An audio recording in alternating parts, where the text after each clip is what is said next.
नमस्कार। चलिए आज आपको एक कहानी सुनाती हूँ।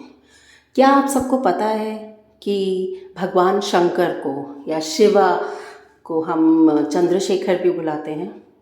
पर क्या आपको ये पता है कि क्यों हम उनको चंद्रशेखर भी बुलाते हैं? इसका मैं आज आपको रीज़न बताती हूँ।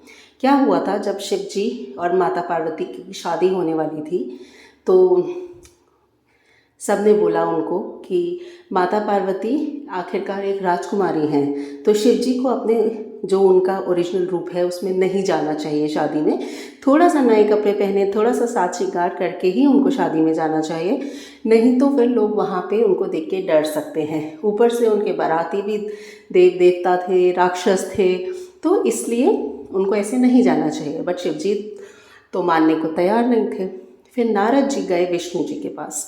उन्होंने उनको बोला कि अगर शिव जी ऐसे शादी में जाते हैं तो हो सकता है कि वहाँ के माता पार्वती की तरफ के लोग घबरा जाएं, डर जाएं उनको देखकर, तो उनको ऐसे नहीं जाना चाहिए, कुछ कीजिए आप। तो विष्णु जी ने उनको बोला कि आप ऋषि दुर्वासा को बुला के ले आइए। जब उनके यहाँ जश्न हो रहा होगा कैलाश पर्वत पे शिव जी के यहाँ शादी से पहले, तो आप ऋषि दुर्वासा को उसी टाइम लेकर आइए। तो जैसा विष्णु जी ने उनको बोला था वैसा ही उन्होंने किया। नारद जी जब सब उस टाइम राक्षस शिव जी सब अपनी मस्ती में मग्न थे, भांग पी रहे थे, मज़े कर रहे थे, उस टाइम वो ऋषि दुर्वासा को लेकर आ गए उधर कैलाश पर्वत पे। और ऋषि दुर्वासा ने जब ये देखा कि उनके साथ ऐसा व्यवहार हो रहा है, कोई ठीक से उनसे बात नहीं कर रहा है, लोग नशे में धुत हैं, तो ऋषि दुर्वासा ने शिव जी को श्राप दे दिया कि आप इस रूप में अपने शादी करने अगर जाएंगे तो वहाँ उस शादी में सब डर जाएंगे, कोई ये शादी नहीं हो पाएगी, आपके इस रूप में आप ये शादी नहीं कर पाएंगे। वो ये श्राप देकर वहाँ से निकल गए।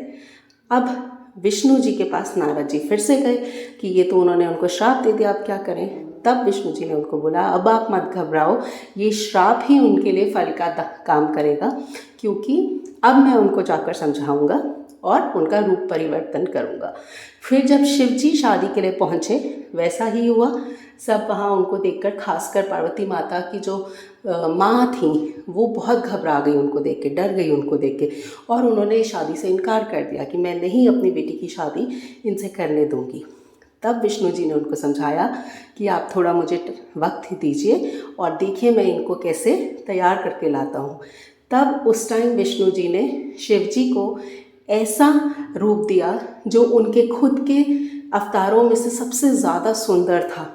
उनके सिर पे चंद्रमा लगाया और उनका साज श्रृंगार किया, इतना खूबसूरत उनको रूप दिया, और उस रूप को कहते हैं चंद्रशेखर रूप।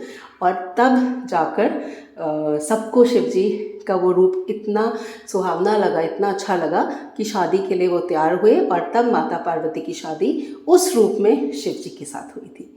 तो ये है कहानी चंद्रशेखर रूप की। कैसी लगी मुझे ज़रूर बताइएगा।